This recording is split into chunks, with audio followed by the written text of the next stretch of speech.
Cantonese speakers worry about future of their language. For years, learning to speak Cantonese was not that hard in San Francisco.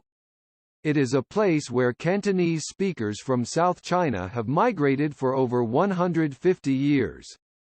But now, there is fear that the Cantonese language and culture might not survive current political and social changes. Background. Cantonese can be difficult to learn.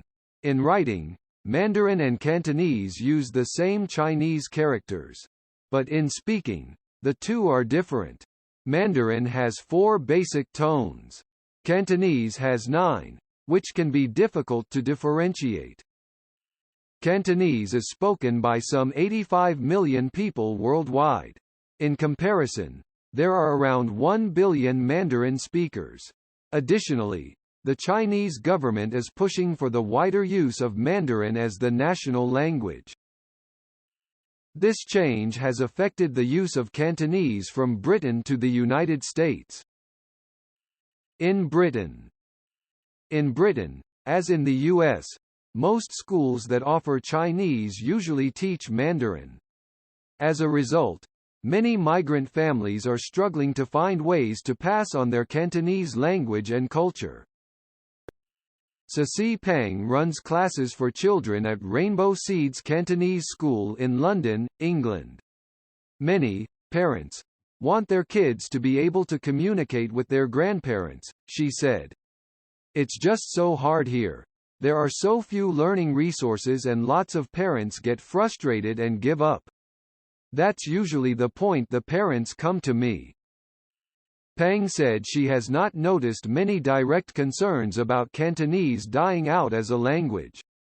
But, she said, that may change as more Hong Kong migrants move to Britain. I think in a few years when more and more Hong Kong families settle here, there may be more parents worried about their children rejecting Cantonese altogether, she said. In China, people have voiced concerns for years about a drop in the usage of Cantonese. The language is spoken in southeastern China's Guangdong area and the cities of Hong Kong and Macau. Guangzhou, formerly known as Canton, is considered the birthplace of Cantonese. But today it is a center for manufacturing and technology jobs that bring in Mandarin speakers.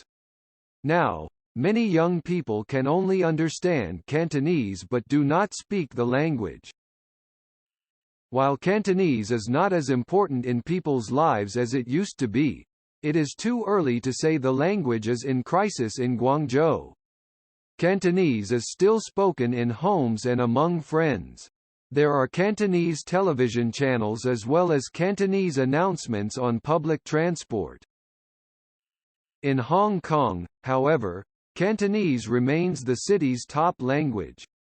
It is used by 90% of the population. That information comes from Lau Chok Ming, assistant professor of linguistics at the Education University of Hong Kong. While most classes in Hong Kong schools are still taught in Cantonese, many have added Mandarin to their curriculum as the Chinese government tries to strengthen its hold on the city. The arrival of mainland Chinese for work or education has also increased Mandarin use. In addition, more Hong Kongers have learned to speak Mandarin to do business with the mainland. But such changes have not destroyed Cantonese, Lau said. Cantonese has never been stronger in Hong Kong, he added. In the United States, it is a different story in the U.S. The teaching of Cantonese has decreased somewhat, including in San Francisco, a city that has drawn many Cantonese speakers over the years. The San Francisco school system has Cantonese and Mandarin programs for younger students. But in high school, Mandarin is the only Chinese language available. In 1990, when Grace Yu was hired at City College of San Francisco, there were 4 Cantonese teachers and several Cantonese classes offered each year. But for the past 6 years, Yu has been the only Cantonese professor, teaching 3 classes a year.